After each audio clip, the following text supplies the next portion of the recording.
E, além desse depoimento aqui em São Paulo, lá em Brasília, na sede da Polícia Federal, na capital federal, estiveram hoje Michele e Jair Bolsonaro. O ex-presidente e a ex-primeira-dama compareceram na manhã desta quinta-feira, mas ficaram em silêncio. A gente está, inclusive, acompanhando imagens ali de como foi a movimentação ao redor da sede da PF em Brasília, né? Claro, uma movimentação muito intensa, acompanhada de um forte esquema de segurança e da presença da imprensa também.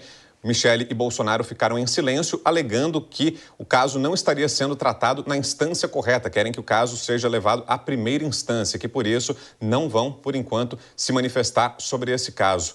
Dora Kramer e Cristiano Vilela, queremos ouvi-los sobre esses novos passos. O que achou, Dora, dessa estratégia de Bolsonaro e Michele, alegando que o caso é da primeira instância e não da Suprema Corte? Olha, é uma alegação processual, né?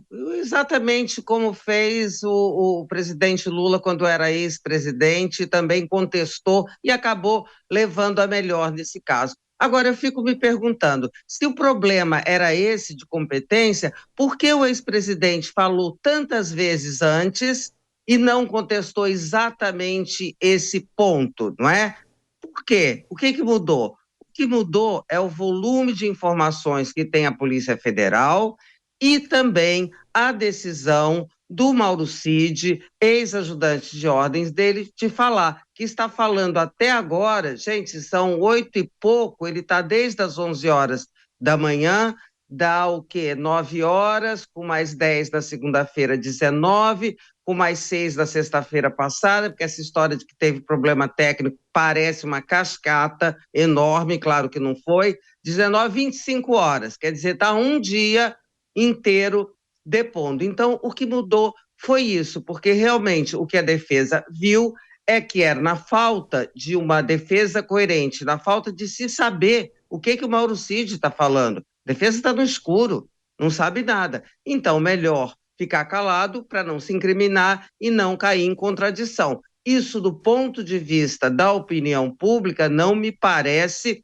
que favoreça o ex-presidente, não é? Porque uma pessoa que falou por 4 vezes na Polícia Federal, já era ex-presidente, já não tinha foro privilegiado, não fez essa alegação. E agora, no momento em que ex-ajudante de ordens resolve falar, recorre a essa alegação, fica parecendo, não é, que não tem defesa convincente. E, Vilela, aproveitando o seu conhecimento jurídico, queria que você detalhasse isso para a gente, nos explicasse exatamente quais são as regras, o que é que faz com que um caso permaneça no Supremo Tribunal Federal, o que é que faz com que o caso seja levado à primeira instância e o que achou desse pedido feito pela defesa de Bolsonaro. Te parece correto, Vilela?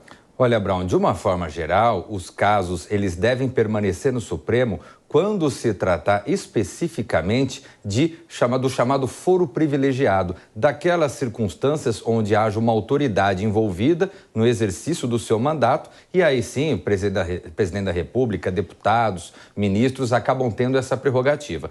Como ele saiu da presidência da República, em tese, os processos têm que retornar para o primeiro grau. Portanto, a defesa do presidente Bolsonaro, ela tem fundamento no seu argumento no sentido de dizer, olha, não dá para deixar todas as investigações do mundo no Supremo Tribunal Federal. As investigações, especialmente fatos novos, investigações que estão se iniciando no momento posterior ao mandato, devem sim, todas elas, serem encaminhadas à primeira instância. E nesse sentido, a defesa vem a fazer, através desse silêncio, a procurar de alguma forma não antecipar a produção de provas que vai ser colhida no momento oportuno.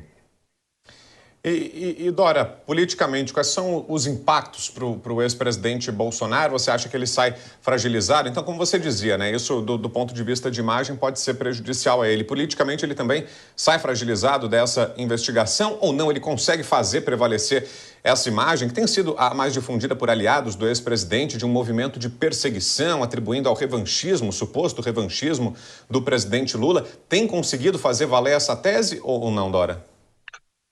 Olha, pode até fazer essa alegação, mas quando ele não fala e recorre a uma justificativa, que embora tenha aí um fundamento legal, é uma justificativa para ficar em silêncio e não dizer simplesmente que ficou em silêncio, evidentemente que isso é lido como aquela coisa, não tem como se defender de maneira, assim, não medrosa, não é?